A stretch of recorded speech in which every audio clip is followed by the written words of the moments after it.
السلام عليكم ورحمة الله وبركاته مركلة iyo muuqaal cusub magacaygu waa Cali Camar Xasan daawadayaal soo dhawaada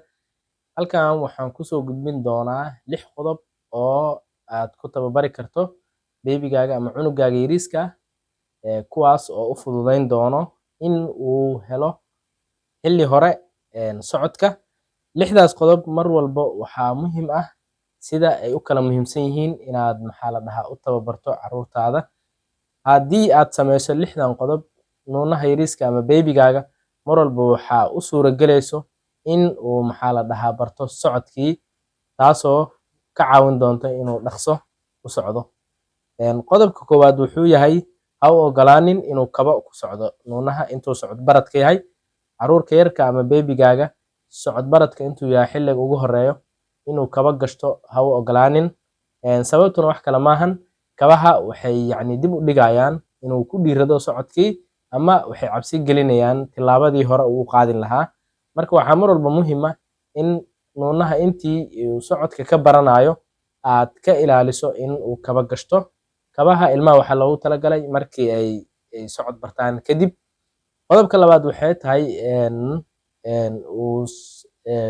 socodka u fududeynayso caruurka ama beebiga si socod micnaha u ogolaaw in rabitaankiisa oo inuu socdo u fasax oo xorriyad u sii taasoo ka qayb qaadanayso inuu mar walba kusii dhiirado in uu hore usii dhaqaaqo oo socodkii barto marka waxyaabaha uu ku socon karo waxaa ka mid ah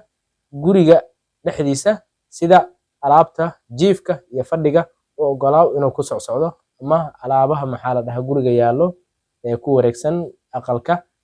qodobka saddexaad wuxuu yahay ha ku socdo 2 shay dhexdooda tusaale ahaan oo kale inta waxaa ku yaalo alaab oo xoogan oo alaab culus ah oo haddii uu ku kordhaco soo celinayso iyo intana waxaa laga yaabaa inuu ku taalo sariir ama sanduuq ama waxyaabo kale oo miis adag oo kale marka 2 shay dhexdooda inuu ku dhex socdo u ogolaaw taasoo fududeynayso inuu inta taasna tago mar walbana soo noqdo taasoo haddana ka saacidayso inuu ku dhiirado markuu dhaqaaqo oo tilaabada ka qaldantaba shaygaas inuu qabsado qodobka afraad wuxuu yahay ha ku socdo ama ha isticmaalo alaabaha caruurta ku ciyaaraan kuwaas oo u isticmaalayo ah inuu riixo ama soo jiido mar walba waxaa muhiim ah waxa la yiraahdo baby toys ama alaabta caruurta ku ciyaarto inuu ku socsocdo oo ay ka caawiso inuu hore u riixo inuu gadaal u soo riixo taasoo ka saacidayso inuu lugihiisa dhaqdhaqaaqo muscle movement uu sameeyo oo uu tago meel asoo isticmaalayo toyska ama waxyaabaha ilmaha yarka hore u riixaan sida gawaarida baaskiilada waxyaabaha yaryarka alwaaxyada qaarkood ay ka samaysan yihiin marka kuwaas waxaa muhiim mar walba inuu bush iyo bul uu sameeyo horey u riixo gadaal u soo riixo nuunahaagana mar walbo waad u gado alaabta caruurta ku socoto oo yaryarka ah ee isticmaalaan ama ay ku ciyaaraan oo ka caawinayso movementiga inay murqahiisii furfurmaan inay lafihiisii si fiican u koraan socodkiina uu si dhaqsaha u barto qodobka shanaad wuxuu yahay ku caawi inaad garab socoto ama inuu ku socdo 2 qof dhexdooda tusaale ahaan oo kale waalidkiisoo kale qof ka mid ah dhinaca ka maraayo nuunaha walaalkiisoo kale dhinacan oo ka maraayo ama haddii labadiisu waalid hooyo aabe la joogaan oo kale inaad dhinaca ka socdo markuu tilaabo qaad yahay kuwaasoo ka saacidayso inuu dhiirado oo ku daydo dadkan kuwaasoo dadkan waxay ka caawinayaan in mar walba uu niyad yeesho horey u sii socdo wuxuuna ku dhiiranaa stepka mar walba uu joogo midda kale inuu usii qaado asigoo dadkan inuu la socdo oo socodka inuu iyagu sameynayaan oo kale inuu sameeyo isku dayayo ku dhiiranayo halkaas wuxuu ka helayaa beebiga kalsooni iyo niyad sami oo ah inuusan dhacaynin maadaama 2 qof ay dhinacyadiisii hor socdaan qodobka 6aad wuxuu yahay inaad u ogolaato inuu iskiis u socdo ama waxa la yiraahdo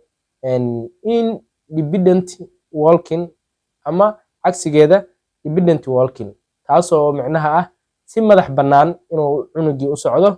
adigoo caawinaysid 2 gacmood qabanaysid mar walba saan u haysid oo macnaha ka caawinaysa haddii uu si yani sudden ama degdeg ah u dhaco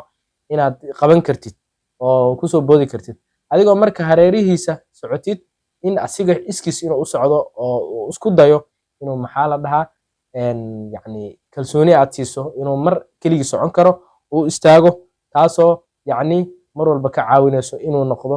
qof kusii dhiirado ama cunug ku dhiirado inuu keligii sii dhaqaaqo marka waxaa qasab kuga ah marka yani aad keligiis inuu socdo u ogolaanayso waa mar uu gaaray balansiga ama mar yani jirkiisa xoogaa uu weynaaday oo isku dheeli tiran yahay maahana cunug tilaabada la dhacdhacayo ama cunug markaas fadhiga kasoo kaco istaagii hadda baranayo maaha inuu maxaa la dhahaa noqdo qodobka kale yani dib ugu noqonayo sii muraajicinayo waxay tahay markii aad rabto inaad maxaa la dhahaa inuu ku socdo laba shay dhexdooda shayyaasha kniveska ka taagtaagan yihiin ama waxyaabaha wax mudo midida camal ama maxaa la dhahaye waxyaabaha masaamiirta leh oo kale inaadan u ogolaalin oo aad ka ilaaliso wax maxaa la dhahaa wax mudaayo oo markuu ku hantaaturoodo ama ku dhacabo dhibaato gaarsiinayo inaad ka taxadirto qodobadaas 6daas qodob ayaa ugu muhiimsan markii beebiga la baraayo socodka waxyaabaha yani la joogteeyo taasoo ka caawinayso inuu dhiirado inuu kalsooni helo inuu mar walba ku dadaalo inuu tilaabo kale hor u sii qaado si socodkii ugu fududaado ama u barto